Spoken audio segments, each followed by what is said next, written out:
మొన్నటికి మొన్న కేంద్ర హోంశాఖ మంత్రి అమిత్ షా ఏపీలో పర్యటించారు. ప్రత్యేక విమానంలో విజయవాడ వచ్చిన ఆయన నేరుగా చంద్రబాబు నివాసానికి వెళ్లారు. కీలక చర్చలు జరిపారు. AP CM Chandrababu, deputy CM Pawan Kalyan, AP BJP chief Purandeswari సైతం ఈ భేటీలో పాల్గొన్నారు. అక్కడే రాత్రి భోజనం కూడా చేశారు. అయితే వారి మధ్య ఆసక్తికర చర్చ వచ్చినట్లు సమాచారం. ఏపీలో పెట్టుబడులు పెట్టేందుకు పారిశ్రామికవేత్తలు భయపడుతున్నారని, మళ్లీ 2029లో జగన్ అధికారంలోకి వస్తే తమ పరిస్థితి ఏమిటని ఆందోళన వ్యక్తం చేస్తున్నారని అమిత్ షా దృష్టికి తీసుకువెళ్లారట.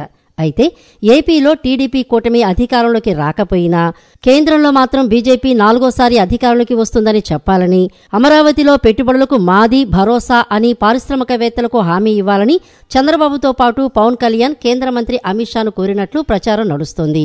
అంటే కేంద్రంలో బీజేపీ వరకు ఓకే, కానీ ఏపీలో కూటమి సర్కార్ వచ్చే అవకాశం లేదని వారికి ముందే తెలిసిపోయిందని వార్తలొస్తున్నాయి. అయితే ఇప్పుడు తెలుగుదేశం మీడియా సైతం అదే పనిగా చెబుతూ ఉండటం కూడా కొత్త అనుమానాలకు తావిస్తోంది. పరిశ్రమలు పెడతాం సరే, 2029 ఎన్నికల్లో వైసీపీ అధికారంలోకి వస్తే మా పరిస్థితి ఏమిటి అని పారిశ్రామికవేత్తలు ప్రశ్నిస్తున్నారన్నది ఆ వార్తల సారాంశం.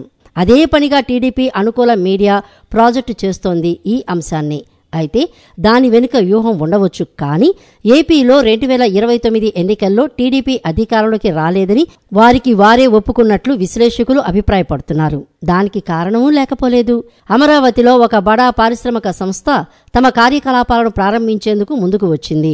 సీఎం చంద్రబాబు వద్ద తన సంసిద్ధతను వ్యక్తం చేసింది. అయితే గత అనుభవాల దృష్ట్యా 2029 వరకు సాధ్యమయ్యే పనులను మాత్రమే చేస్తామని, అంతకు మించి భారీగా పెట్టుబడులు పెట్టలేమని సదరు సంస్థ తేల్చి చెప్పినట్లు సమాచారం. అయితే దీనికి సీఎం చంద్రబాబు గ్యారంటీ ఇవ్వలేదని, తామే అధికారంలోకి వస్తామని ఖచ్చితంగా చెప్పలేకపోయారని అంతర్గతంగా చర్చ నడుస్తోంది. దీంతో తప్పకుండా వారి వద్ద సమాచారం ఉందని, ఈ ఎన్నికల్లో ఇచ్చిన హామీలు అమలు చేయకపోతే ప్రజలు తిరస్కరించే పరిస్థితి కనిపిస్తోందని టాక్ ప్రారంభమైంది.